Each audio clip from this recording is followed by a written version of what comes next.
Olá, pessoal! Sejam bem-vindos a mais um episódio do Moda na Mochila. Eu sou a Mariana Lima e hoje eu vou conversar com a especialista em Visual Merchandising, Cíntia Corazza. A carreira dela estava em constante crescimento no Brasil. Ela já tinha experiência em grandes empresas como Zara, Grupo Valdac, da Siberian, e quando estava a ponto de ser promovida para a vaga de coordenadora de Visual Merchandising na Hering, decidiu alterar a rota e se mudar para o outro lado do mundo. A Cíntia pegou toda a sua experiência de moda e sua confiança, colocou na mochila e foi morar em Sydney, na Austrália. Em apenas 20 dias, ela conseguiu o seu primeiro emprego no novo país e cresceu sua carreira junto com a marca que trabalha hoje como gerente de Visual Merchandising, a Carolina Lifestyle Label. Bom, sem mais spoilers, se você tem interesse em VM, vida na Austrália e história de sucesso, pegue sua mochila e vamos viajar juntos pela trajetória da Cíntia. Cíntia, muito obrigada por ter aceitado o meu convite. Queria te entrevistar há muito tempo já. Sabia que você já seguia o Moda na Mochila e fiquei muito feliz que você aceitou o convite. Muito obrigada. Obrigada a você. Amei essa abertura. Me senti muito importante. Mas obrigada a você pelo convite, Mari. Muito legal estar aqui. Eu admiro muito o seu trabalho. Fico pensando como que você consegue tempo no seu dia para fazer tudo isso. É muita dedicação. Então, muito, muito obrigada. Estou lisonjeada pelo convite. Eu tô fazendo movida pela paixão, assim, porque eu gosto muito de fazer o podcast. E eu tava relendo a tua história hoje, antes de começar a fazer o roteiro, finalizar o roteiro. E eu fiquei emocionada com a tua história, porque eu fiquei lembrando dos momentos antes de eu me mudar pro Canadá, que eu não achava, eu já sempre falo isso, que eu não achava que eu ia trabalhar com moda aqui. E se eu soubesse que tinha uma história de uma brasileira que se mudou pra Austrália e conseguiu um emprego em 20 dias, e em 6 meses estava já casando e mudando completamente a vida, e hoje, depois de 6 anos trabalhando nessa marca que você trabalha, né, já conquistou tanta coisa e cresceu tanto com a marca. Queria ter ouvido a tua história antes lá, quando eu tinha os meus 24 anos mudando para outro país, sabe? Então, eu tô muito feliz de conversar contigo aqui hoje. Obrigada, é importante mesmo. A gente chega aqui e se sente sozinha, né? Não sabe se realmente é possível trabalhar na nossa área, não conhece ninguém. Geralmente, quando a gente conhece, eu não vim como estudante, mas a gente conhece, normalmente, né, as pessoas conhecem os estudantes, que estão na mesma vibe, então é muito difícil você ter essas histórias assim para se inspirar. Então, por isso que eu falo, muito importante, é necessário o seu podcast pra gente se conectar mesmo. Vamos lá, então, começar um pouquinho do começo. Eu quero saber o que aconteceu na tua vida que fez você chegar até onde você tá hoje. Como que surgiu a paixão, esse desejo de trabalhar com moda? Desde sempre.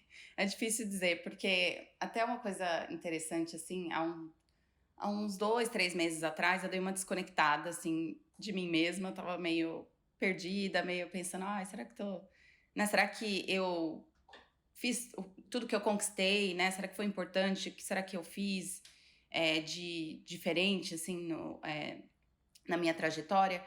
E aí eu lembrei de um exercício que eu aprendi de escrever a sua história, né? Só que eu aprendi esse exercício, eu passava para outras pessoas e eu nunca tinha feito para mim. E aí eu tava num trem, assim, pra viajar, visitar uma das lojas. São 3 horas de viagem. E aí eu abri meu laptop e comecei a escrever a minha história. E foi muito legal, porque eu lembrei de tanta coisa que eu tinha esquecido mesmo, né? Do comecinho. Eu falei, eu vou começar do começo. E aí eu ia escrevendo uns anos pra trás. Aí eu voltava e lembrava de uma coisa que era anterior. Enfim. E foi muito legal, porque hoje acho que fica até mais claro, assim, pra eu te contar como foi essa história, né? Mas eu sempre gostei, né, de me arrumar, de ficar me fantasiando em casa. Eu era a perua, né, de casa. Minha mãe e meu pai brincavam comigo, minha irmã, que eu passava batom vermelho e colocava todos os acessórios de uma vez, sabe? Esse tipo de coisa. E desde que eu sou pequenininha, assim, uns, acho que 9 anos, nem me lembro muito bem, mas eu pegava um papel e ficava desenhando umas roupinhas, assim. Desenhava bastante vestido, né?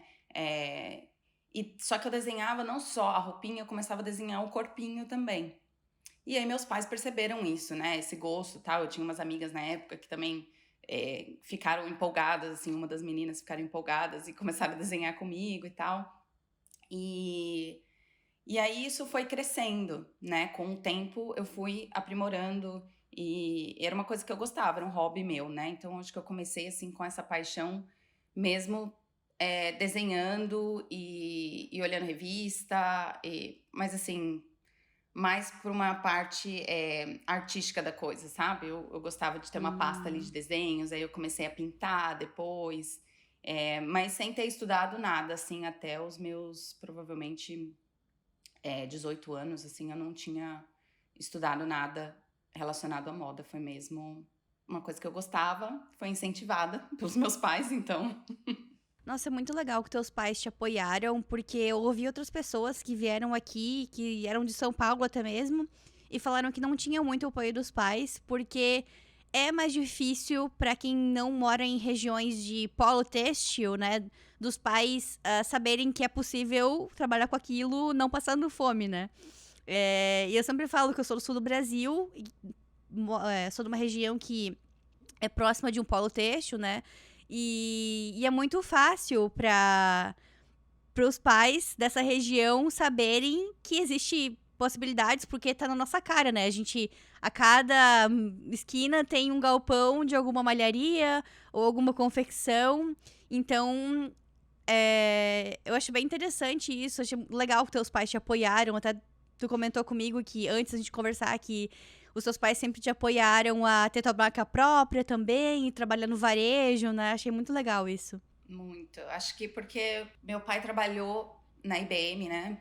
Por muitos anos. Então, ele fazia toda a parte de consultoria de varejo. Então, ele vivia muito isso, né? Todos os tipos de varejo, desde... eu lembro até uma época que ele fez projeto para o Walmart, mas tinha também a parte do têxtil do Walmart, que era muito grande. Ele fez projeto para a Malve há não muito tempo. Então, sempre tinha muito disso, assim, e ele viajava muito também por exterior, então ele via a importância, né, de todas essas marcas no exterior, como que era o varejo fora do Brasil também, varejo de moda. Então, desde que eu mostrei, assim, o primeiro interesse, assim, com trabalhar com moda, em estilismo, ele super me incentivava, assim, minha mãe também, mas acho que por ele viver muito isso, ele via futuro, sabe? Ele via todos esses empregos e pessoas trabalhando, inteligentíssimas trabalhando com isso, então ele super incentiva, assim, até hoje, se eu falar que vou abrir uma marca hoje, ele já começa, então vou contatar tal pessoa que eu conheço. Cara, que É muito legal. legal. E como é que foi a escolha da faculdade? Você chegou a fazer alguns cursos menores antes? Como é que foi? Fiz, então, eu comecei, o primeiro curso de moda que eu fiz foi na Sigball Fashion, eu fiz o desenho de moda mesmo, à mão, né? E aí, quando eu terminei, eu já estava trabalhando, nessa época comecei a trabalhar super cedo, e quando eu terminei o curso, me chamaram para dar aula. Nossa, que idade você tinha? Eu tinha 18 para 19 anos. Nossa, já começou a ser professora já com 18 anos. Que incrível. Já, e eu tinha morrido de medo de falar a minha idade, porque eu tinha alunas até 70 anos. Nossa, Lá sim. podia começar a estudar uns 12, 13 anos de idade, né? E eu tinha alunas até os 70. Então, assim, eu ficava até meio receosa, sabe? De falar tão novinha e eu tô ensinando aqui. Porque aí depois eles investem, né, em você e me deram vários cursos, assim. Eu fiz curso de CorelDRAW na época, de fazer o desenho no CorelDRAW. Fiz customização, personal styling. Então, assim, eles vão te capacitando para você poder fazer, ensinar esses cursos também, né? E Nossa, que apoiar os legal. professores. Às vezes tem algum professor que tá precisando de substituição, enfim. E aí eu comecei a dar aula de desenho e customização, que eram meus dois cursos principais ali. Então foi uma época assim muito aprendizado e que eu fui me descobrindo mesmo, sabe? Então foi o primeiro curso que eu fiz. Foram acho que 9 meses de curso e depois eu fiz um intensivo para poder dar aula. Então eu tive que fazer esses 9 meses de curso em um mês. Então eu ia todos os dias lá, fazia Nossa. todos os desenhos de novo, todas as aulas de novo. Tinha uma aula sobre moda também, né? Sobre os estilistas.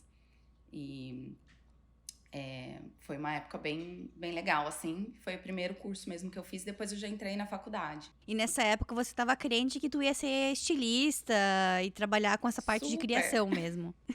super. Eu tinha certeza que era o que eu queria. Falava pra todo mundo que eu queria ser estilista, que foi logo em seguida dessa época, acho que foi quando eu entrei na faculdade, que eu decidi fazer estilismo. Eu falei, eu quero fazer estilismo e tal. Fui pesquisar, vi que a Santa Marcelina era super reconhecida nessa área, né, de criação de estilismo. Falei, quero fazer. Só prestei essa faculdade.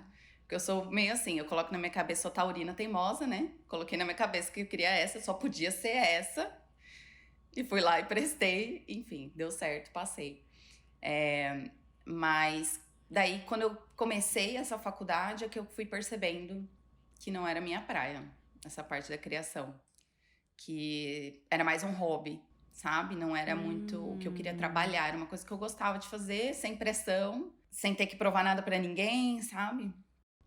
Tu consegue lembrar, assim, como que foi essa decisão de mudar para outra área? Porque eu imagino que outras pessoas também devam estar passando pelo mesmo sentimento de começar a fazer uma faculdade de moda na área do design, mas ali tá em dúvida se é aquele segmento que eles querem mesmo ou não. Como é que foi, assim, a gota d'água para você mudar para outro segmento? Eu já via que não tinha um interesse, assim, porque nessa época eu tive que sair da Sigbol, porque o horário não batia, né? E aí eu comecei a trabalhar no varejo. Então foi nessa época que eu comecei na Luiz Bertolli, trabalhei de extra de Natal lá e em seguida já comecei a trabalhar na Zara. Então foi uma época que eu conheci outro lado também, né, da moda. Eu conheci o lado do varejo e tal, e aí eu percebi que eu me interessava muito mais e as aulas me desinteressavam, assim. Eu gostava do assunto, mas não me engajava, sabe? E eu lembro que eu tive um trabalho que eu tive que entregar e, obviamente, eu sempre priorizava mais os trabalhos, meu trabalho mesmo em detrimento do estudo, né? Então, eu ia fazer o trabalho, eu já não separava muito tempo pra fazer, sabe? Fazia de qualquer jeito, eu não tava super engajado com aquilo. E aí eu recebi muita crítica dos meus professores em relação à qualidade do meu trabalho de criação. E nessa época foi assim, a gota d'água. Eu falei, realmente eu não gosto disso, não é minha praia. Eu vou mudar de faculdade, porque aí eu já comecei a pesquisar um pouco, assim, o que eu poderia fazer, até porque aí foi meio que na mesma época que na Zara já estavam me treinando para ser VM. E para ser visual merchandising eu tinha que trabalhar de manhã, que era a hora que a gente recebia mercadoria, que tinha que fazer as exposições e tal. E eu não podia porque a Santa Marcelina vai até uma e pouco da tarde, né? E aí eu não conseguia trabalhar de manhã, não tinha horário à noite na faculdade. Então foi assim, uma decisão que eu tive que tomar, sabe? Eu acho legal tu falar isso, porque é uma coisa que eu sempre falo aqui, que funcionou muito pra mim. Gosto de dar conselhos que funcionaram pra mim, né? Então, pra mim, funcionou muito começar a trabalhar desde cedo, porque aí foi uma confirmação de que eu era realmente o que eu queria. E pra você também, né? Você começou a trabalhar já logo desde cedo. Então, pelo que eu entendi, o que te fez mudar realmente de carreira foi o trabalho. Depois que você começou a trabalhar com VM, que você descobriu uma paixão nova, né? E aí te fez ver que você dava muito mais valor para esse tipo de segmento do que para o design mesmo.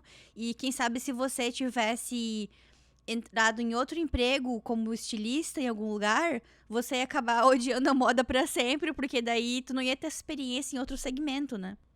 Muito legal Exatamente. isso. Assim, pra mim sempre foi uma coisa super importante, assim, eu sempre quis trabalhar desde cedo, por outros motivos, né? Eu tinha 16 anos, eu gostava de um menino na escola e queria trabalhar. Esse foi o motivo que eu comecei a trabalhar com 16 anos. Mas eu faço piada disso, mas assim, eu dou graças a Deus que eu comecei cedo, porque eu percebia, assim, em relação até aos meus colegas de faculdade, que eu já estava num patamar diferente por eu ter começado cedo. Então, eu tinha já uma experiência em me portar, em trabalhar com as pessoas, até fazer time management, sabe? Do trabalho da escola, de me locomover e tal. Então, eu acho que para mim, assim, é super importante o trabalho, você fazer aquele teste ali, né, de que você realmente gosta. Isso até aconteceu recentemente comigo, depois a gente pode falar. Eu fui colocada ali à prova, falei, ai, sim, tipo, esse é meu próximo passo, vou trabalhar com isso e tal. E aí, quando eu me vi trabalhando com aquilo, eu falei, não, pelo amor de Deus, não é para mim. Então, é importante realmente se colocar no teste de trabalhar, e principalmente quando a gente é mais jovem também, né? Que você não tem muito a perder. E eu achei muito legal que essa tua nova experiência foi com o VM, porque o VM é uma coisa que, quando a gente é jovem e tá lá no início da carreira, a gente não imagina, né, trabalhar com isso. A primeira coisa que você pensa quando vai trabalhar com moda é, vou ser estilista, ou vou fazer costura, ou, sei lá, às vezes nossos pais, os nossas tias falam, vai ser modelo, que quando vai trabalhar com moda, né? O VM, assim, são poucas pessoas que já sonham com isso desde cedo. E você acabou descobrindo isso no meio do caminho, né? Do nada. E eu acho que até hoje em dia, assim, muitas pessoas que entram na moda não conhecem o que é VM. Tá ficando cada vez mais conhecido, né? Ainda bem. Mas eu vejo até uma diferença aqui da Austrália, assim. Hoje, se eu falo para uma pessoa que tá dentro da loja, eu falo, não, eu sou a VM da marca. Todo mundo sabe o que é, né? E no Brasil, Uhum. ninguém entendia muito. Eu lembro que quando eu tava bem no início do curso de moda, lá no ensino médio, que eu fiz o curso técnico de moda no Senai, né? Se falava muito em vitrinismo, em vitrine, vitrine, vitrine. Mas o VM é uma coisa que engloba muito mais, né? Engloba, tipo, a loja inteira, o comportamento de consumo, não só a tendência ali. Então, quem sabe agora a gente poderia falar um pouquinho sobre o que é VM, pra quem tá aqui, né, novo, fresco aí no mundo da moda. Pra explicar aí que a gente tá falando aqui como se todo mundo soubesse, mas vamos explicar o que é o VM pra galera. Verdade. Então, o VM é o Visual Merchandising, né? Ele é responsável pela experiência de compra do consumidor dentro de um estabelecimento.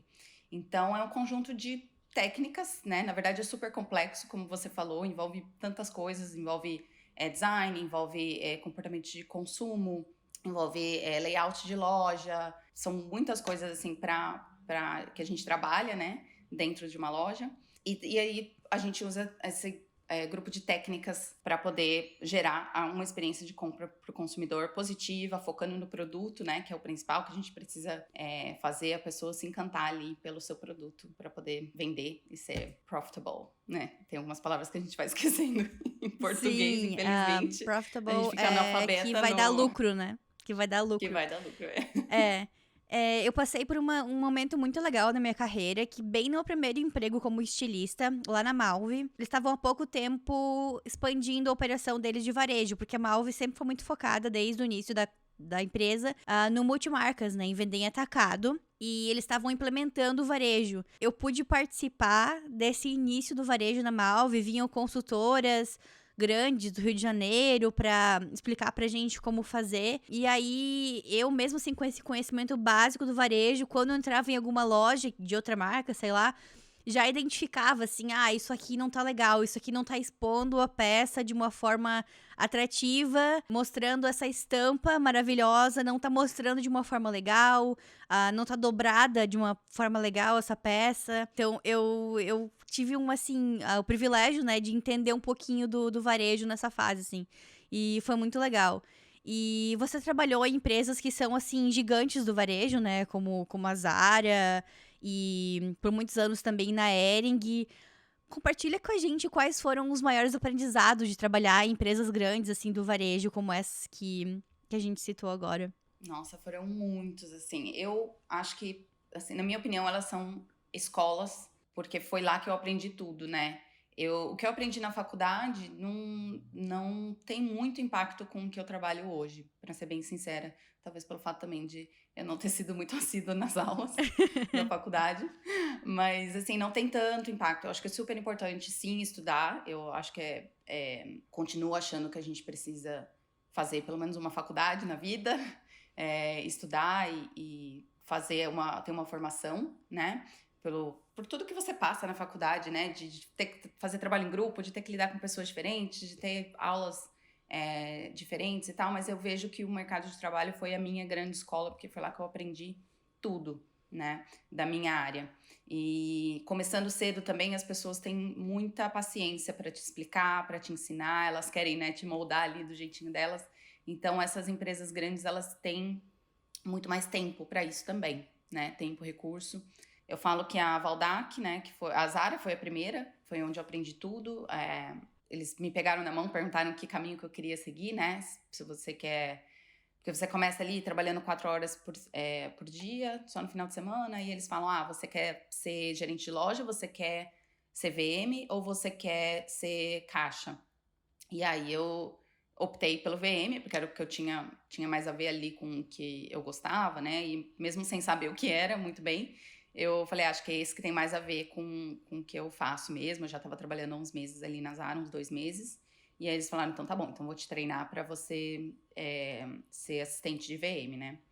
Então foi ali que eu aprendi tudo, né? Todo o principal comecinho ali de VM. E depois que eu fui para Valdac, também por ser uma empresa grande, eu tive muitos ensinamentos de a gente fazer workshop de VM, então para fazer o treinamento dos programadores visuais, né, que ficam nas lojas fazendo VM em si, né, na mão na massa. E só nesse preparatório, né, de fazer, de você ter que explicar o que é VM, de você ter que explicar como que quais são as diretrizes daquela marca em relação ao VM, a experiência de compra que você quer passar para o seu cliente naquela marca, né? Cada marca tem as suas particularidades. E a Hering, para mim, foi uma faculdade mesmo, porque foi, tipo, next level, sabe? Acho que até pela posição que eu tava, eu era a única responsável, assim, eu e meu gerente, né? Da marca da PUC, dentro da Hering. Então, tinha uma VM para Hering, uma VM para Hering Kids, uma para PUC, um para Desarme, e tinha uma equipe, né, pra Hering mesmo. Então, eu era a única pessoa ali responsável que tinha que responder as coisas do VM. Hering também é muito mais estratégica. Realmente, o background do VM da loja é o que acontece dentro da Hering. É muito legal, a gente trabalha muito próximo do pessoal do estilo. E por isso que eu falo que foi uma faculdade, assim, porque eu tinha que entrar em reuniões com o diretor da Hering, o diretor-geral. Tinha que participar dos photoshoots. Nossa, participar do ensaio fotográfico também, caramba. Sim, Não sim. A sabia gente disso. tinha a stylist, né? Eles contratavam uma stylist para o photoshoot, mas o VM tinha que participar de tudo. A gente participa do processo inteiro. Eu fui visitar a fábrica em Blumenau. A gente precisa participar do processo inteiro. E todo mundo. Eu fiquei curiosa agora com essa parte do ensaio fotográfico. Qual que é o papel do VM no ensaio fotográfico, por exemplo? Porque o papel do VM na Hering, ele era muito mais para as franquias, né, para o franqueado mesmo, do que para as nossas lojas próprias e para o consumidor final.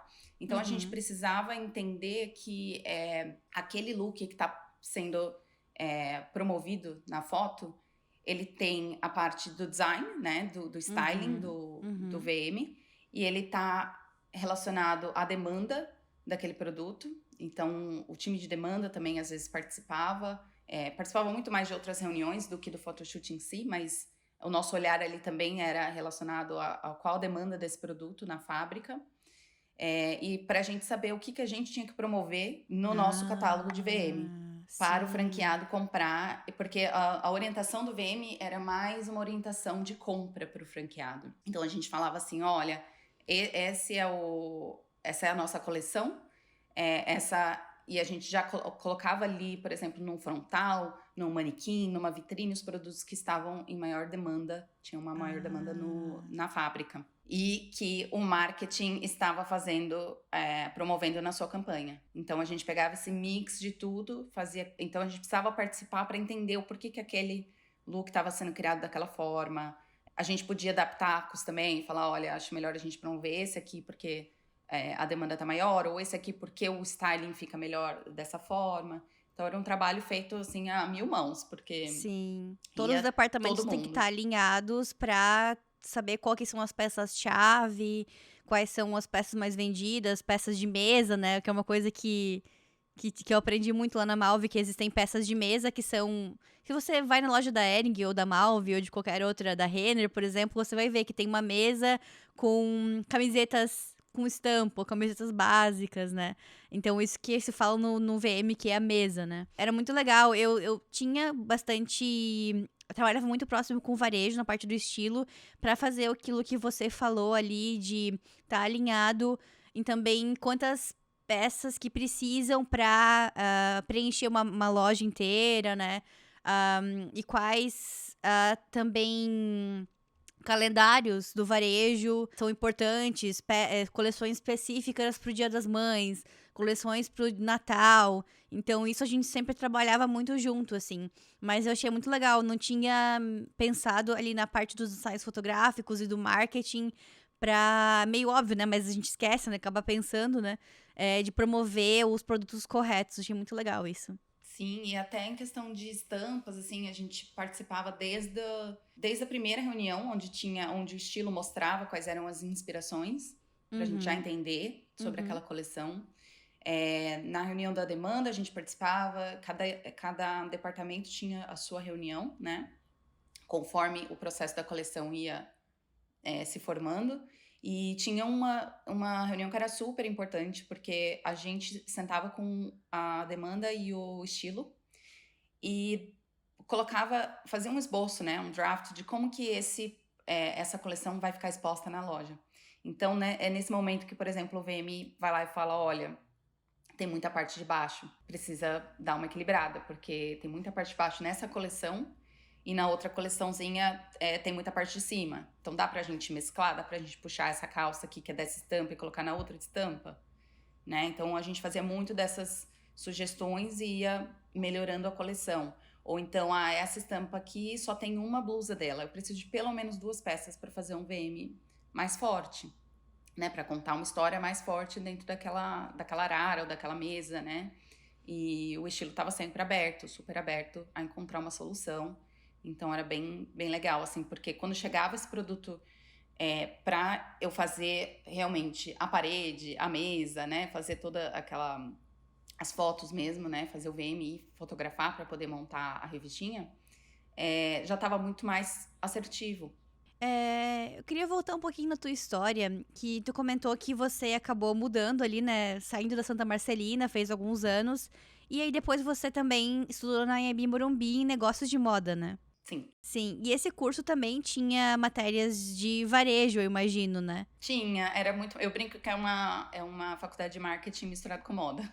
Ah, olha só. Porque é muito. Assim, tem um pouquinho de marketing, aliás, muito mais de marketing, e um pouquinho de moda, né? Então fala bastante de.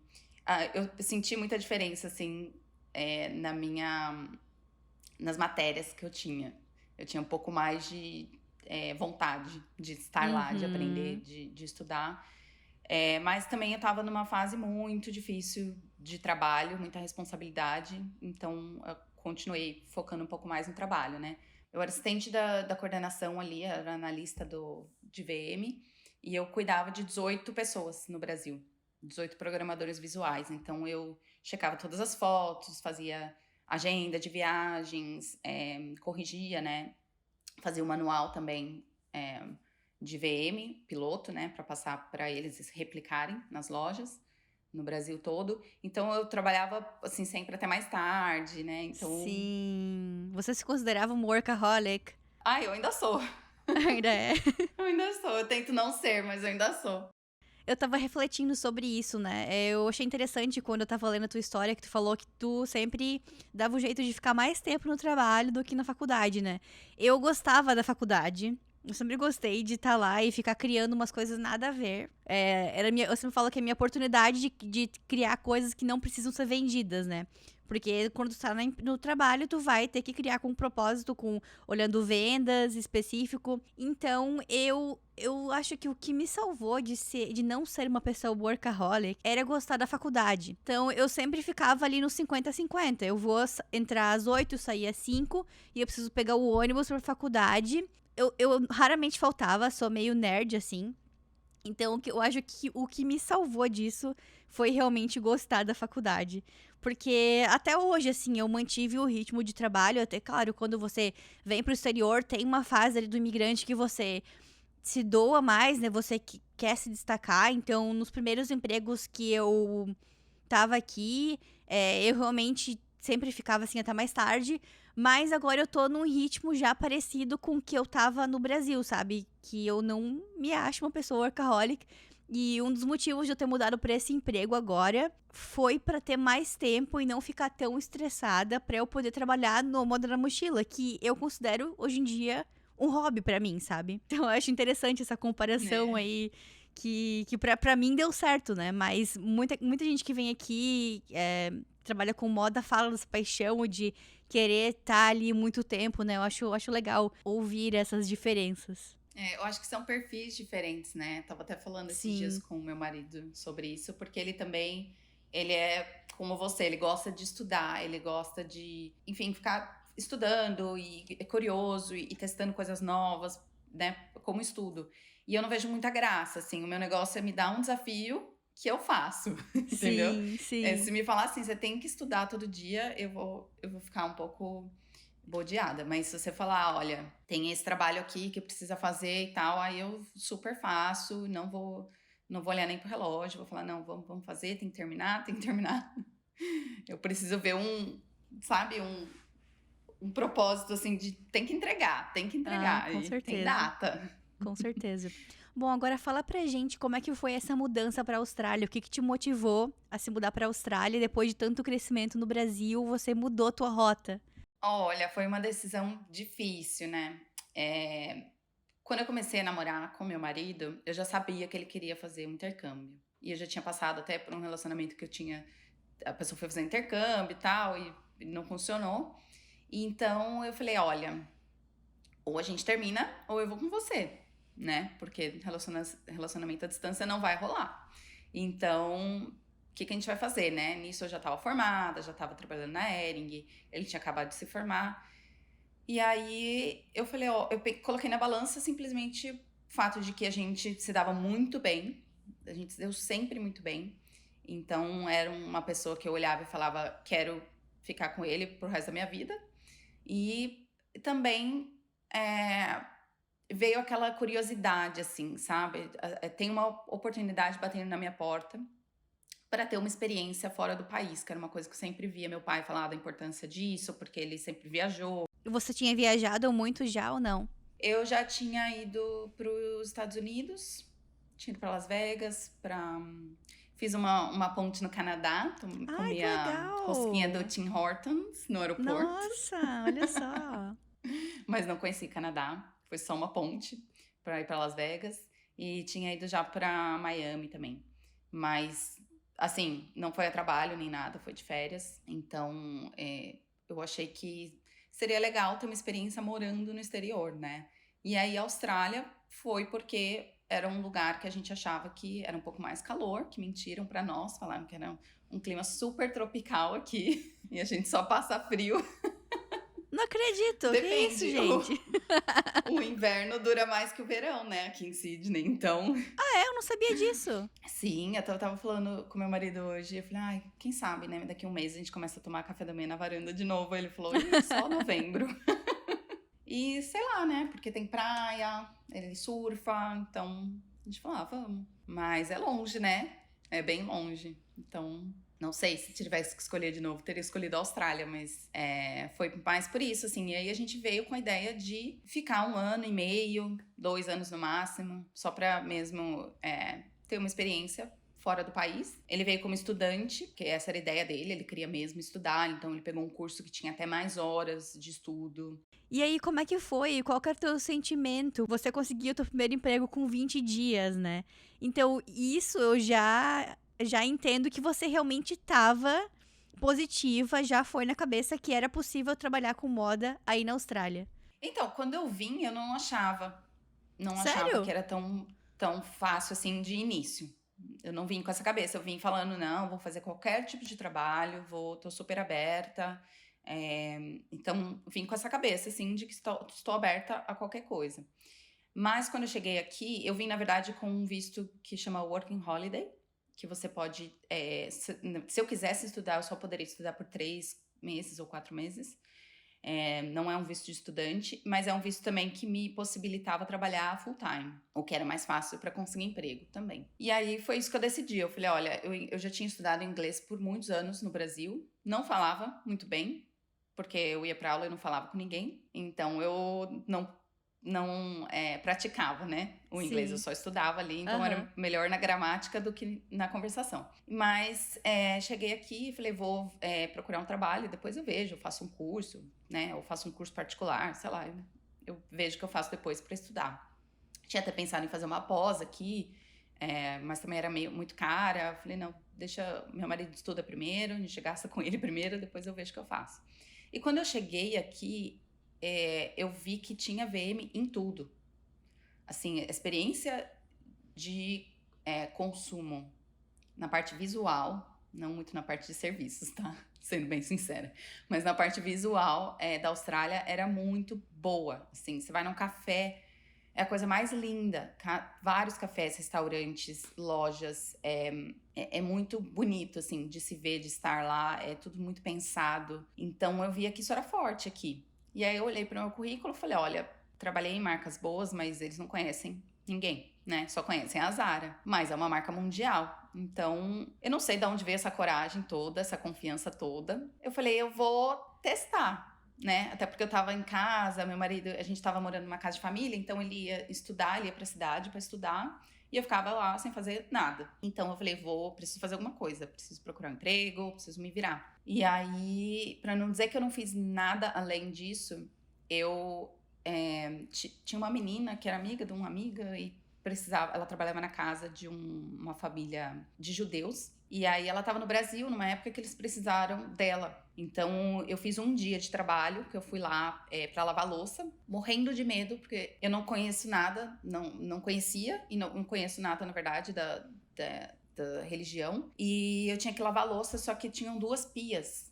E eu não podia misturar as louças. E eu recebendo todas essas informações, acho que eu tinha uns 15 dias de Austrália, ou 10, 15 dias, recebendo todas essas informações em inglês, morrendo de medo de errar, né? Porque era uma religião, eu precisava respeitar aquilo. Então, eu tive que lavar a louça e lavei de uma pia, depois lavei a da outra, que era do café da manhã e do almoço, que não podia misturar. E tinha que arrumar uma mesa, porque eles estavam indo todos para a sinagoga, e quando eles iam voltar, eles iam fazer um almoço lá, que eu nem sei dizer muito bem o que era. Mas tinha um lugar certo de colocar as coisas, tinha um livro, umas coisas assim da religião mesmo que eu tinha que aprender na hora pra colocar. E eu fiquei morrendo de medo de quebrar alguma coisa, né? Eu falei, e me senti, sim. Eu tive uma experiência só, né? Que eu me senti realmente diferente, né? Você se coloca ali numa posição do que muita gente chama de subemprego, mas eu não acredito nisso. Eu acho que todo emprego é um emprego. Então, hoje eu lembro e falo, foi legal passar por isso, sabe? E aí, depois eu falei, vou imprimir o meu currículo e vou entregar, né? O que eu vou fazer? Eu fui no shopping, fui em 2 shoppings, no shopping que é aqui do lado da minha casa, e fui no shopping da cidade e entreguei. Acho que eu imprimi lá uns 100 currículos, entreguei em toda a loja que eu gostaria de trabalhar. Que eu olhava e falava, gostaria de trabalhar aqui, né? Não fui entregando, assim, no mercado, aleatório. Eu escolhi, assim, algumas marcas, mas entreguei em várias. E muitas delas falavam, por exemplo, a H&M falava, você tem que aplicar online, né? A gente não recebe currículo na loja. Então, eu fui lá, depois que eu voltei, né, dos 2 shoppings, fui lá, comecei a aplicar as vagas na internet, foi aí que eu achei várias outras. E aí eu perdi o controle pra quem eu tava mandando meu currículo já. E aí tu chegava na loja, o que tu falava? Tu chegava lá com o teu currículo, o que tu falava pras pessoas? Foi uma situação humilhante, porque eu não sabia o que falar, então eu fui pesquisar, né, como que eu perguntava se a pessoa tava contratando. E eu acho que se eu falar isso agora, eu vou me enrolar de novo.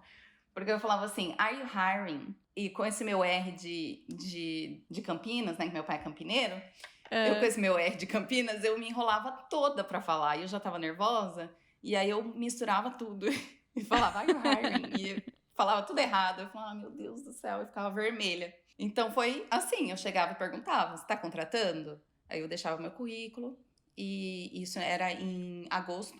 Então, deixava meu currículo e era bom que eles já estavam procurando para extra de Natal, essas coisas, né? Já estavam meio que começando a guardar alguns currículos para isso. Mas muita gente me olhou de cima a baixo. muitas marcas que até hoje eu olho e falo, trabalharia aqui porque eu gosto, mas não foi uma experiência legal, sabe? Eu fiz uma consultoria uma vez com uma empresa de empregos aqui do Canadá mesmo, que é do governo mesmo. E aí, a minha counselor, né, minha job counselor, que eu não sei qual a palavra em português pra isso, sei lá, uma conselheira, uma pessoa que te ajuda, né? Uma das dicas que eles davam era ligar pra lugares que você não, mesmo que você não quer trabalhar, só pra praticar. Eu achei o máximo isso. Eu ouvi você falar em um podcast, eu achei E o quem máximo. sabe, tipo assim, tu tava numa loja e aí tu ia lá e treinava que tu não queria trabalhar primeiro, sabe? Só chegava lá pra treinar o Are you hiring? Meu Deus, é difícil Tá mesmo. vendo? Are you É hiring? horrível. Beleza. Aí tu chegava, entregava lá só pra treinar, né? E aí depois, na segunda rodada, tu ia lá e entregava pros que tu queria. Super legal, se eu soubesse tinha feito isso. Mas o massa também da Austrália é que é um lugar que muitas pessoas de vários países do mundo também vão pra lá, né? Então, imagino que eles estejam acostumados a lidar com sotaques diferentes, assim como aqui no Canadá também. Sim, super. Aqui é até difícil dizer quem é australiano, porque é gente de tudo quanto é lugar. Culturas muito diferentes também. Então, acho que assim, nesse sentido, eles são muito abertos. É mais o varejo, assim, para você começar. Obviamente, você tem que ter um inglês um pouco melhor. E acho que foi por isso que eu não recebi quase nenhuma ligação. Eu recebi 2 ligações de 100 currículos que eu mandei. Por causa do inglês, né? Você precisa se comunicar, enfim, você precisa vender. Então, Às vezes depende muito da vendedora que tá ali na loja, né? Se ela realmente teve o esforço, a vontade de passar pra alguém. Eu lembro agora, tô lembrando, rebobinando minha fita aqui, que quando eu chegava na loja, eu sempre tentava perguntar se o manager tava lá e entregava pro manager, ao invés de entregar pra uma vendedora, porque a vendedora às vezes só vai pegar aquilo lá, colocar num canto, vai acabar o turno dela, ela vai pra casa e não vai mais lembrar que tu existiu, sabe?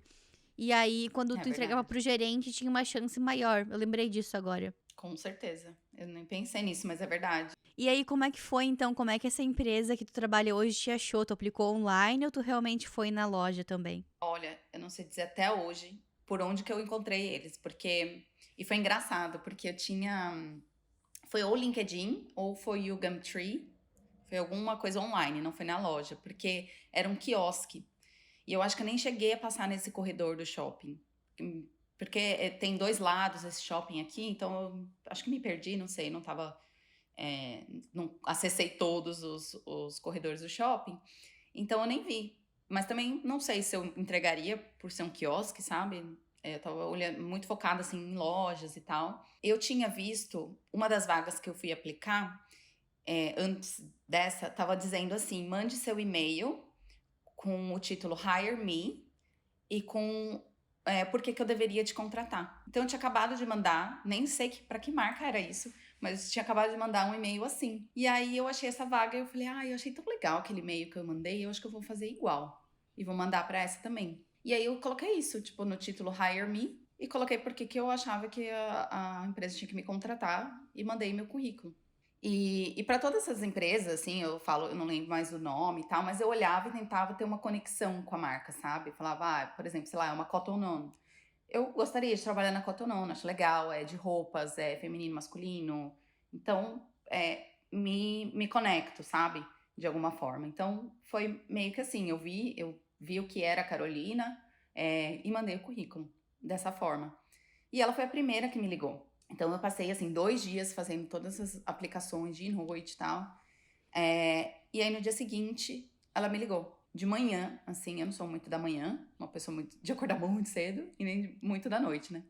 Mas de manhã ela me ligou e eu tentando acordar, tava ali sem fazer nada, né? Ainda sem trabalhar. E eu não entendia, porque o sotaque dela era muito forte, colombiana. E falando inglês. E eu não tava entendendo muito bem. Quando eu desliguei o telefone, eu falei, tá, eu tenho uma entrevista em Bondi, mas eu não sei pra que marca que é, né? Sabia a hora e tal, mas não sabia pra que marca.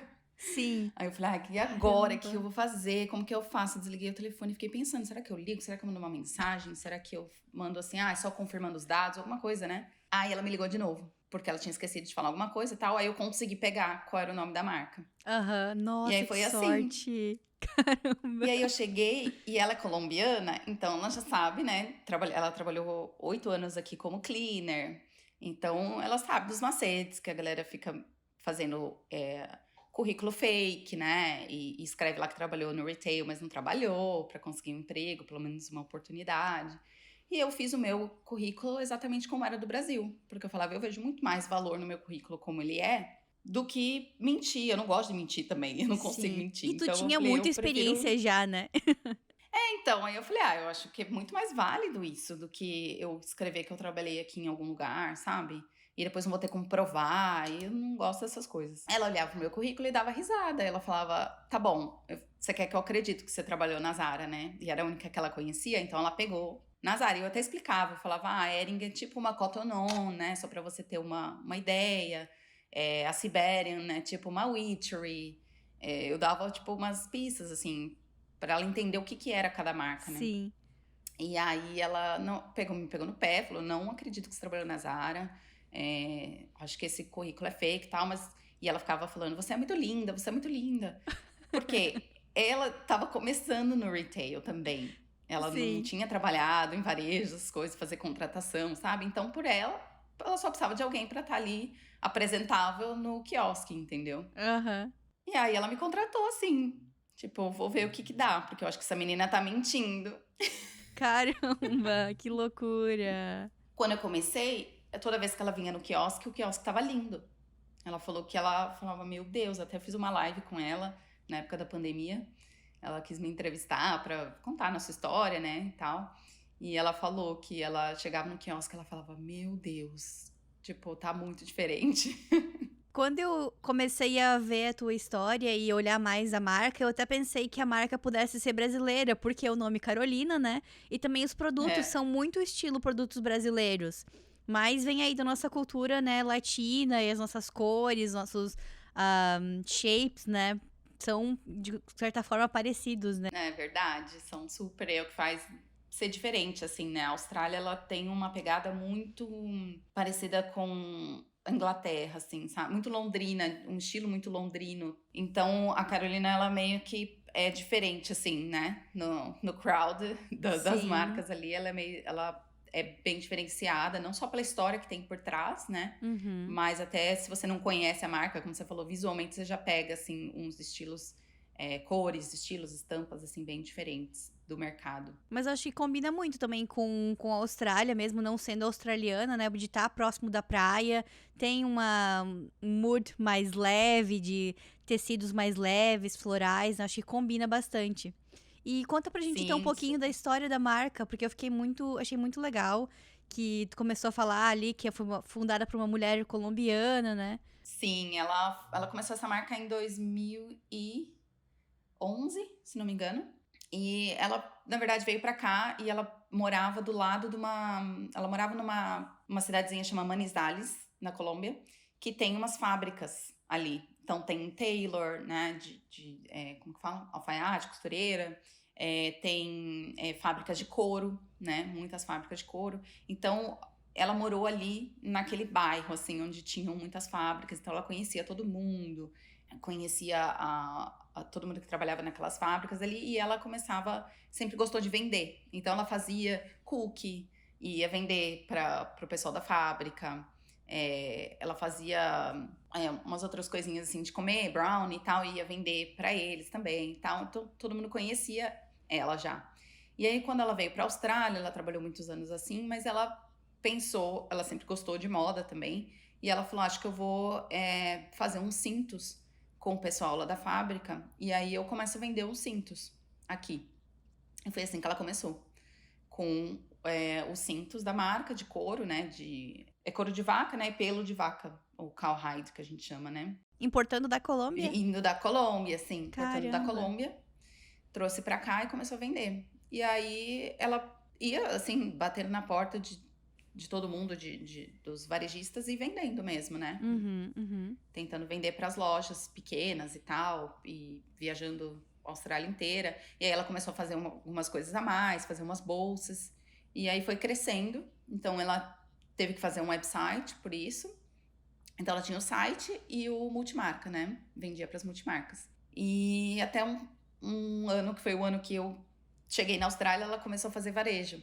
Ela tinha uma pessoa que trabalhava lá e deu super incentivo para ela começar no varejo, abrir um quiosque e tal. E aí ela abriu esse quiosque em maio e eu fui contratada em setembro. E aí ela estava abrindo o segundo quiosque na mesma semana que eu comecei. Então ela começou assim, sabe? Vendendo por.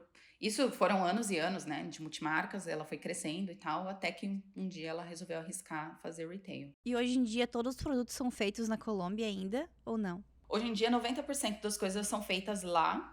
Eu diria que uns 80% na fábrica dela. Ela comprou essa fábrica, inclusive, que é uma história muito legal, que ela comprou essa fábrica e mais, ela ampliou. Hoje em dia, na época da pandemia, a gente cresceu pra caramba, então ela super ampliou, comprou outra fábrica. Ela comprou a fábrica que era a mesma fábrica que ela ia lá vender os cookies, e o pessoal trabalhava lá.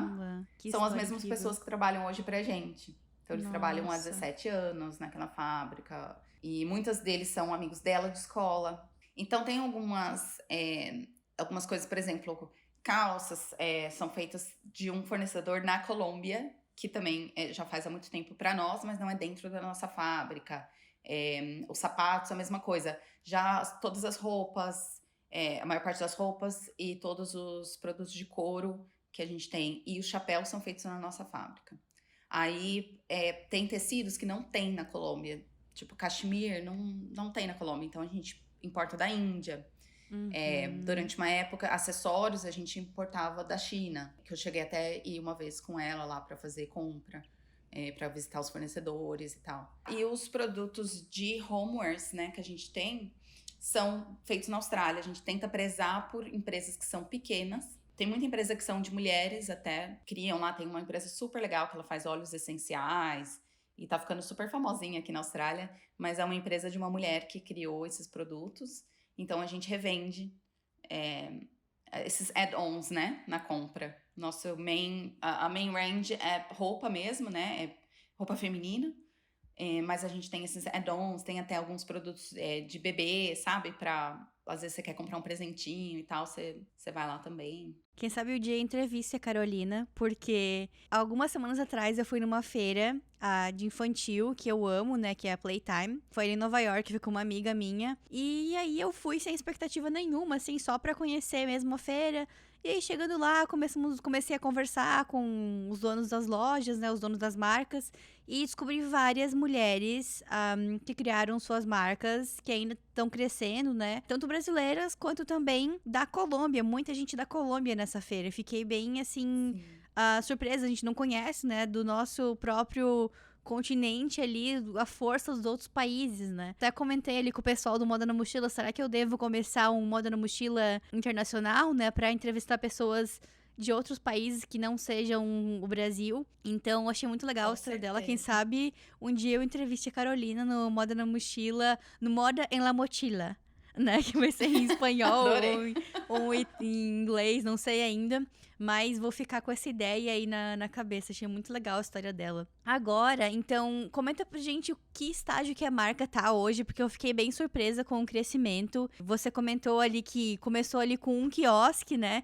E hoje em dia já expandiu, já tem várias lojas. Conta pra gente como é que foi esse processo e eu achei muito legal que tu cresceu com a marca, né? Sim, os quiosques foi uma estratégia dela, né? Porque como éramos novos, né, no mercado, ela era nova no mercado, ela queria que o consumidor testasse esse produto, né, tocasse, porque para você entrar numa loja, você tem que tomar a decisão de entrar naquela loja. E se você não conhece a marca, provavelmente você não vai entrar, né? Então a ideia de fazer o quiosque era exatamente porque ela queria que as pessoas tocassem no produto, vissem a qualidade e depois mais pra frente, até com certeza é muito mais barato, né, do que você pagar um aluguel de uma loja, você pagar um aluguel de um quiosque. Então, e você tem contratos também mais curtos, então você consegue testar um pouco mais o mercado, às vezes não tá funcionando numa localização, você vai para outra, né? Então foi assim que começou. Quando eu entrei, eu tava há uns 2, 3 meses na Carolina e ela falou que ela demonstrou essa ideia aí de expansão da marca. Só que ela falou, olha, continua seu trabalho, né? Eu tô gostando muito do seu trabalho e daqui 1 ano a gente conversa, né? E aí eu falei pra ela que eu só podia trabalhar pra ela por 6 meses, que eu tinha que trocar por causa do meu visto, eu não podia trabalhar pro mesmo empregador durante mais de 6 meses. E aí foi quando ela deu o clique, ela falou, não, então vou te sponsorar, né? Vamos resolver esse negócio do seu visto e tal, porque eu quero expandir a marca. Então, por isso que aconteceu até um pouco mais rápido, acho que talvez até do que ela previa, porque ela tinha ali a ferramenta na mão para poder, né, expandir. Então, a gente começou a abrir mais quiosques, e a ideia foi ir expandindo, assim, e testando esses mercados. Então, abrimos no aeroporto, internacional, do internacional até fechou depois de um tempo, no doméstico, em várias outras regiões ali mais centrais de Sydney. E aí veio a pandemia. Na época da pandemia, a gente já tinha crescido bastante, organicamente, né? Porque não tem, inclusive, nenhum investidor. Ela é o que vem mesmo de lucro da empresa, que é reinvestido. Não tem nenhum investidor, não tem dinheiro por trás disso. Ela fala com super orgulho que não tem dinheiro nem do marido dela, que é australiano. Na verdade, ele é neozelandês. Mas ela fala que não tem nada de caixa entrando, assim, de fora. Então, foi uma coisa super orgânica. Foi mesmo das pessoas verem qualidade do produto, gostarem do estilo, né? E de ser uma marca que era uma coisa diferente. Então, eles sabiam que não iam encontrar alguém vestida com a mesma roupa, sabe? Era bem isso, assim, era super exclusivo. E aí, a gente abriu todos esses quiosques. Quando veio a pandemia, teve que fechar tudo. E nessa época, a gente viu que tinha um online. E eu acho que, inclusive, por ela ser colombiana, eu sou brasileira, né? A gente tem essa coisa do social media muito mais pra frente do que a Austrália, né? Eles são um pouquinho atrasados nessa parte do Instagram e tal. Então, a gente acabou super investindo nisso. Ter certeza que o online estava super bem, que a gente tinha lançamentos acontecendo, campanhas acontecendo no online, e uma presença um pouco mais pessoal. Então, direto, ela gravava vídeos para os clientes, falando, tô com vocês, stay safe, se cuidem e tal, a gente tá aqui trabalhando para conseguir entregar coisas legais para vocês. Eu vi uma parte da live que você gravou com ela. E ela é super Você viu? comunicativa, né? Nossa, eu fiquei Ela assim de cara. É super natural pra ela, parece, estar ali na frente da câmera. foi uma coisa que ela se descobriu, porque ela morria de vergonha. Ela falava que ela nunca ia fazer isso, nunca. E aí ela fazia as lives, se trocando, provando roupa, live de provador, né? E a gente foi aprendendo junto, assim, no processo. Mas nessa época a gente teve um crescimento muito grande por causa da escala do online. Então muita gente passou a conhecer a Carolina, a conhecer até um pouco mais da marca, sabe? Porque às vezes as pessoas até eram nossos clientes, mas não conheciam quem era a pessoa por trás, ou não conheciam a história, né? O porquê que era especial. Então, acho que a gente conseguiu passar muito disso, né, na presença online. E aí, quando a gente foi reabrindo, ela falou, acho que agora tá no ponto de abrir lojas, ao invés de... E nisso a gente tinha 2 lojas, na verdade, apenas 2 lojas, e o resto eram quiosques, que, se não me engano, o total era 11, então a gente tinha 9 quiosques e 2 lojas na época, antes da pandemia. E aí depois a gente abriu só lojas. Então a gente não tem nenhum quiosque, todas elas são lojas físicas mesmo. E estamos na 12ª, com mais 3 pro final do ano para abrir. Nossa, e você que faz o VM todo sozinha. Eu faço sozinha abertura de loja, né? Tudo que envolve abertura de loja, então tem que contratar como fala, marceneiro, às vezes, tem que olhar o layout de loja. Não sou eu que faço o estudo do layout, né? Então, hoje em dia eu tenho conseguido até falar um pouco mais com o designer para ter certeza ali que tem tudo que a gente quer na loja, do jeitinho que a gente quer, mas tudo que eu posso mudar quando eu chego lá, eu mudo, né? Sim. Então, faço do design, faço de separar que produto que vai, quantidade de produto, e aí treinamento de equipe, tudo que está envolvido na abertura sou eu que faço. Na verdade, Caramba. eu começo ali com quem puder me ajudar, né? Então, às vezes é Sim. vendedora nova que não sabe de nada da marca, às vezes tem gente que já conhece alguma gerente que já tá trabalhando com a gente, mas a equipe é toda nova. Então a gente tem que fazer acontecer ali e tem 3 dias para abrir a loja. Eu acho muito legal essa experiência de trabalhar em empresas grandes e empresas pequenas, durante a carreira, né. Eu também passei por empresas grandes e empresas pequenas, tanto aqui no Canadá quanto no Brasil. Tu vai aprendendo um pouquinho de cada lado, né, conseguindo aplicar um pouquinho do que tu aprendeu em cada uma, em cada lado. Então, acho muito legal que tu teve primeiro essa experiência nas empresas grandes e aí tu consegue aplicar tudo agora nessa empresa menor e tem coisas muito específicas que você talvez não faria na empresa grande que você faz agora, né. Sim, é super diferente. Assim, para mim foi um grande aprendizado, porque eu sempre trabalhei em empresas grandes e me ajudou muito porque o meu marido trabalhou em empresa pequena no Brasil durante muitos anos. Então, ele falava, é assim mesmo, sabe? Quando aquela hora que você quer surtar, ele falava, é assim mesmo, é empresa pequena, né? Você tem que fazer mais coisas. Então, o legal é isso, é que você se coloca ali para aprender muito, né? Então, eu brinco assim, que às vezes, na época da pandemia, inclusive, a Carolina falou: ai, o que, que você sabe de fazer Reel? Eu falei: não faço ideia de como faz, mas a gente aprende, né? A gente aprende. Então, foi meio que assim, tudo que ela falava, eu falava: tá bom, eu vou aprender, a gente aprende, a gente faz acontecer. É diferente, assim, acho que se eu for falar o que eu prefiro trabalhar em empresa grande. Uhum. Questão de estrutura, pela minha personalidade, né? Como eu sou como eu gosto de trabalhar. Mas não é aquilo, né? Não faria nada de diferente. Acho que você aprende dos dois lados.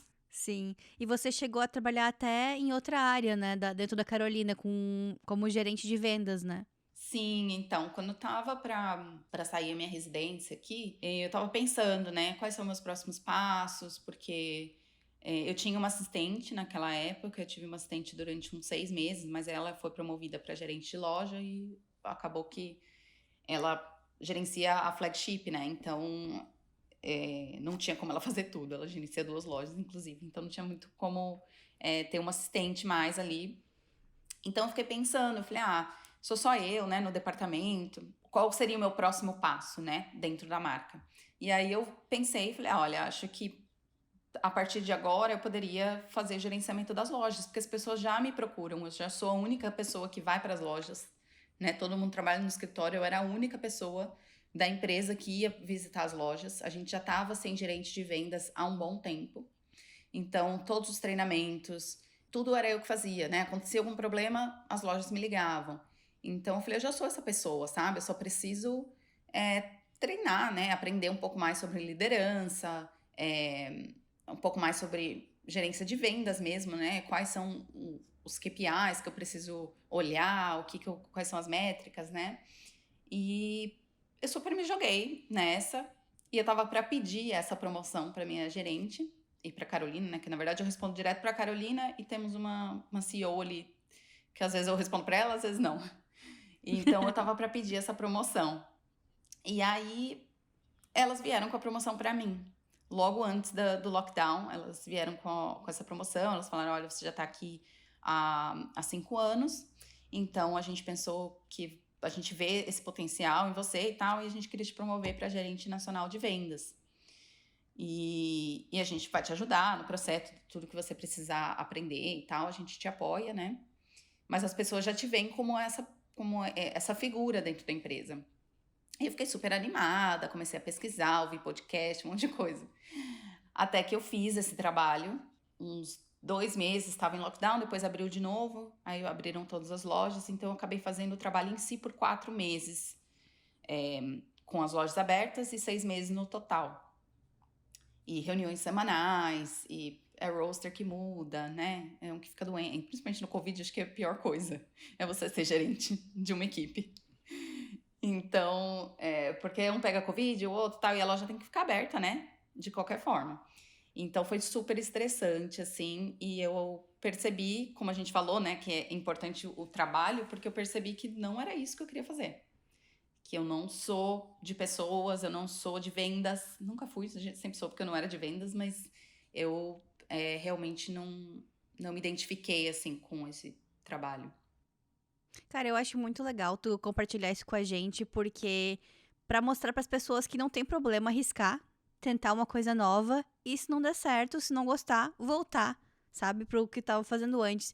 E isso é uma coisa que eu aprendi muito depois que comecei a morar no Canadá, porque eu trabalhei na IKEA por algum tempo, quando eu me mudei pra cá, né, foi meu primeiro emprego na IKEA. E acontecia muito lá de vendedores de loja serem promovidos pra team lead e decidirem voltar a ser vendedoras de loja porque não se sentiram bem gerenciando equipe e tá tudo bem, sabe? Então eu acho que assim é muita coragem de você e humildade de compartilhar isso com a galera pra mostrar pras pessoas que estão passando por uma situação semelhante que isso não tem problema, sabe? Que faz parte do processo e que você tem que encontrar o que que você se sente mais feliz fazendo, né?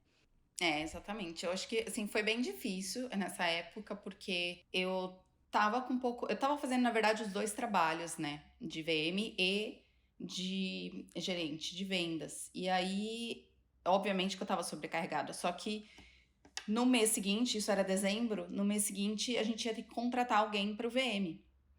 E aí eu Uhum. falei, eu não tô feliz. Como que eu vai rolar todo esse esforço de contratar alguém pro VM? E depois, e se eu realmente perceber que eu preciso parar de fazer isso e voltar pro VM? Sabe, eu vou estar mexendo com toda uma estrutura de uma empresa, vou estar mexendo com a vida de uma pessoa, principalmente, né, que vai ser contratada, e depois o que vai acontecer com essa pessoa, né? Porque eu já tô lá há muito tempo, então eu sabia que eu não ia sair, ela não ia falar, não, então você não vai ficar mais. Eu sei que eu faço muito parte do processo. Então eu falei, eu preciso tomar uma decisão agora. E eu preciso avisar com antecedência, porque o Natal tá aí, né?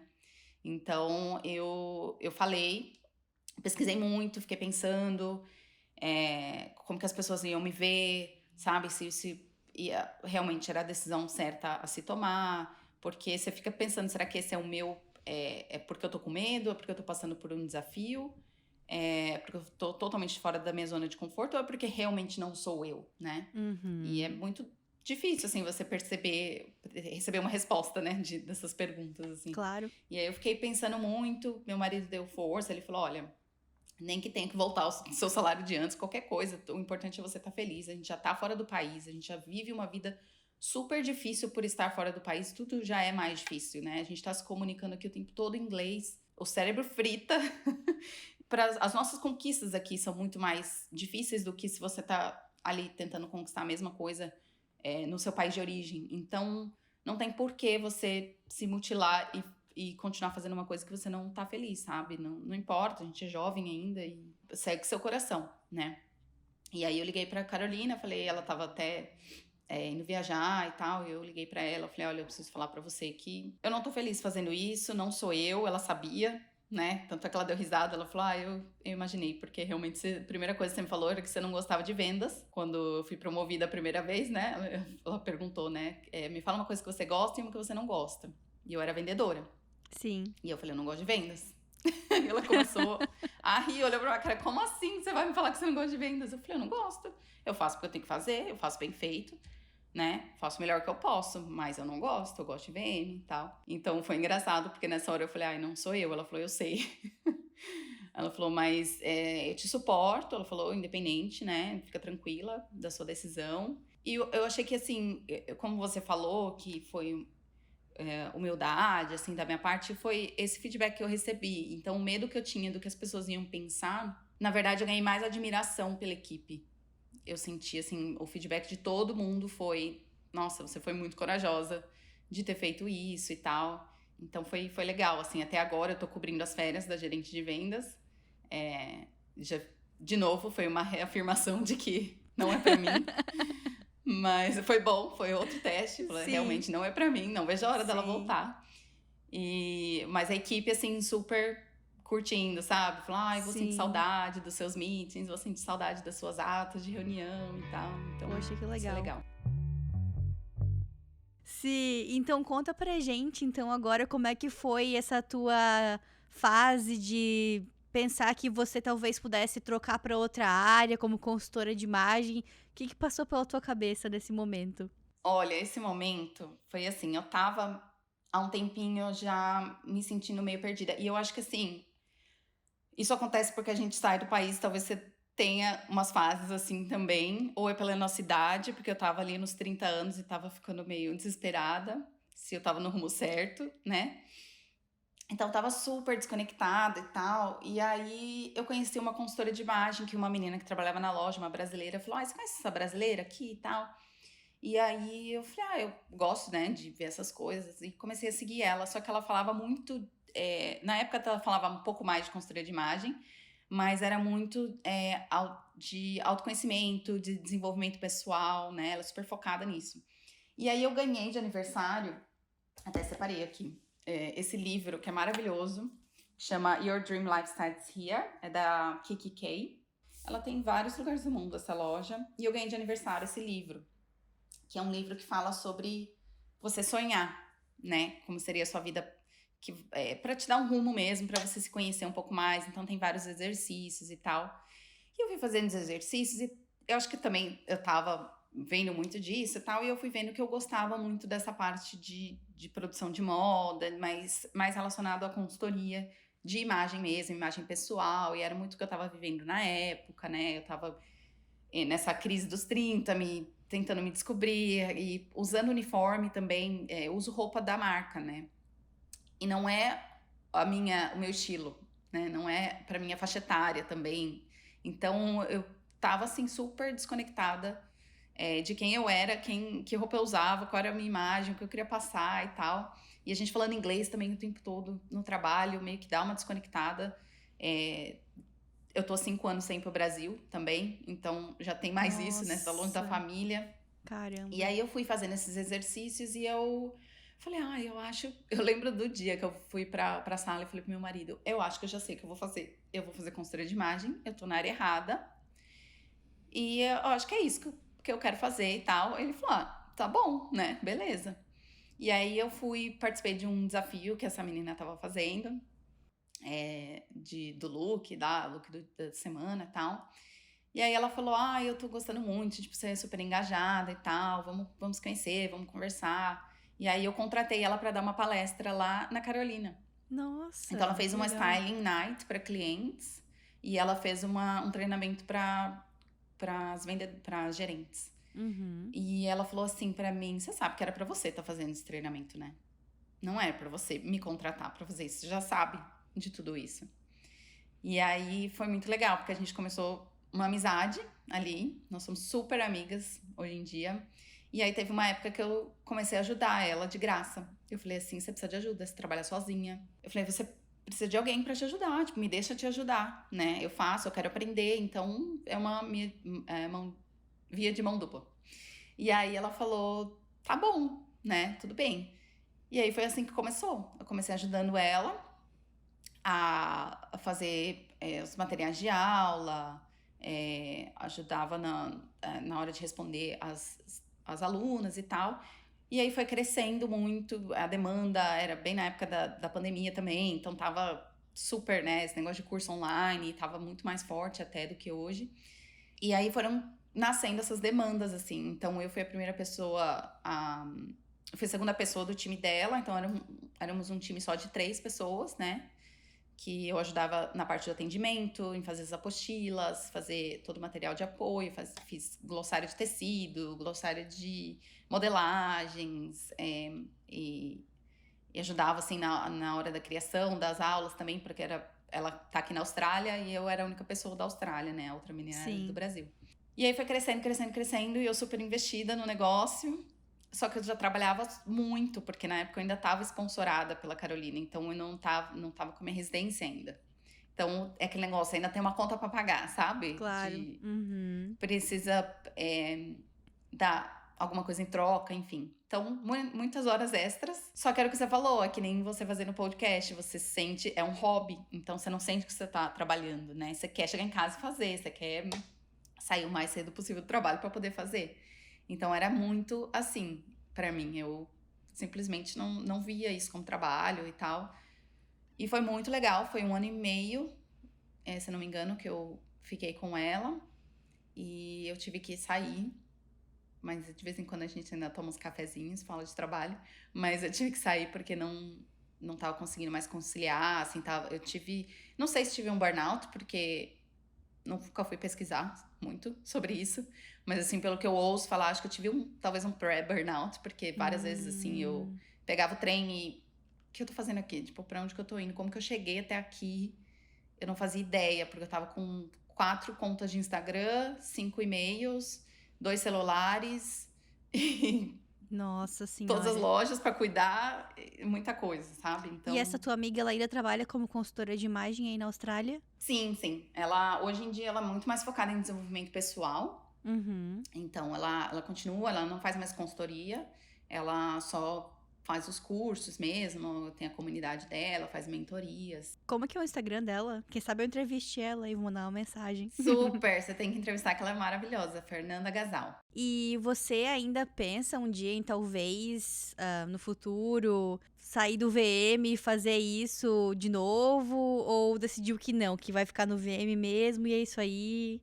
Decidi que não. E assim, foi muito engraçado, porque pelo mesmo motivo, sabe? Eu não sou people's person. E é muito difícil, porque quando você não é, a energia drena mesmo, sabe? Então eu Sim. sentia que eu gerenciando a equipe, eu me sentia super drenada, assim, minha energia era, eu chegava em casa, parecia que eu tinha feito 3 treinos de CrossFit, assim, era... Uhum. E em dias que eu falava assim, eu só fiquei no telefone hoje. E eu não gosto de telefone, eu só fiquei no telefone. E o dia inteiro falando inglês e resolvendo problema e ouvindo lamentação e ouvindo reclamação e não era pra mim. E aí eu percebi que a consultoria de imagem é muito disso também, né? Você Uhum. entra na intimidade da pessoa. Então, assim, é muito legal você aprender truques de estilo. Até tem um livro que eu tô lendo agora também que ele fala, é uma psicóloga que é consultora de imagem e ela fala desses patterns, né? Das pessoas que ela recebeu na consultoria de imagem e a parte psicológica por trás disso, assim. Então, você entra na Sim. intimidade da pessoa, né? Não é só essa parte da imagem em si, é muito legal, muito gostoso de aprender. Mas o trabalho é outro, então é aí que tá. Tipo, o estudo é muito legal, mas o trabalho é diferente, é o buraco mais embaixo. Eu já conversei com algumas consultoras de imagem que falaram a coisa mais legal e a mais chata da profissão são as pessoas. É complicado, né? Como tu falou, tá mexendo ali com a psicologia da pessoa, né? Que às vezes ela precisa primeiro ir pra uma terapia e aí depois fazer em paralelo Sim, a consultoria de imagem, né? Porque tá mexendo com todo o estilo dela ali, os sentimentos, né? É bem interessante isso. Si, conta pra gente o que tu acha que uma pessoa precisa pra ser visual merchandiser. nossa, precisa não ter glamour, eu acho. Olha, precisa não ter preguiça de trabalhar, eu acho, ter muita atenção ao detalhe, é, aberta para aprender também, porque cada marca tem o seu lado diferente ali, né, de VM, então não adianta você saber todas as técnicas maravilhosamente, porque cada marca vai ter o seu jeitinho, vai ter o seu porquê, vai ter o seu público, então é importante arregaçar a manga mesmo, trabalhar e ter atenção, assim, observação muito aguçada de detalhes e o que as marcas estão fazendo também, né? Legal. Tem uma pergunta que eu sempre faço aqui, parece que não faz sentido pra você, mas eu vou fazer mesmo assim, porque parece que tudo deu certo pra ti, né? Chegou, começou a aplicar, já conseguiu um emprego em 20 dias, mas enfim, sempre tem alguma coisa que a gente acha que poderia ter feito mais ainda, né? Então a pergunta que eu sempre faço assim, o que você teria feito queria ter te ajudado a chegar mais longe ainda. Porque eu sempre falo que eu tô feliz aonde eu tô. E se eu tivesse feito alguma coisa muito diferente, iria mudar toda a minha trajetória, enfim. Mas essa dica é mais pra quem tá querendo seguir uma trajetória parecida, né? Se você acha que teria alguma coisa que iria te ajudado mais ainda. Olha, eu acho que eu não teria parado de estudar durante tanto tempo. Por mais que a gente falou aqui que eu não gosto muito de estudar, mas depois que eu saí da faculdade, eu falei, ai, não, pelo amor de Deus, não quero estudar durante um bom tempo. E aí você entra num processo que você realmente não tem muita vontade, isso aí você tá cansado do trabalho e tal. Então eu vejo que, assim, se você não parar de estudar, tá sempre estudando alguma coisa, sabe, fazendo um curso diferente e tal, é muito mais enriquecedor, assim, porque hoje eu tô num desespero de estudar que eu falo, meu Deus, eu devia ter estudado todos esses anos e eu fiquei parada só trabalhando, que eu aprendi muito, mas eu acho que assim, não se deixa parar, sabe? Vai fazendo um cursinho ali, um outro curso aqui, vai estudando, porque hoje eu vejo assim, tanta gente, sabe, com MBA, com pós na área e tal, e eu super parei. Parei na faculdade, fui fazendo só uns cursos pequenos, mas fiquei muito tempo assim, sem estudar nada mesmo, só Qual o próximo aprendendo curso ali que tu por pensa em osmose. fazer? Então, eu tenho um sonho, assim, de estudar VM mesmo, porque, na real, eu acho que eu tive 2 aulas na faculdade de VM, e eu fiz um curso que eu achei que era VM, mas na SPM, mas ele era Visual Merchandising de mercado mesmo, sabe? De Hum, supermercado. Então, ele tinha ali. Aprendi muito também, era uma semaninha de curso, assim, mas uhum, super. Não era bem o que eu queria sim. aprender, sabe? Eu já acho que Então você eu podia tenho ser esse sonho. professora de VM, com tanta experiência assim. Não, de Nossa. jeito nenhum.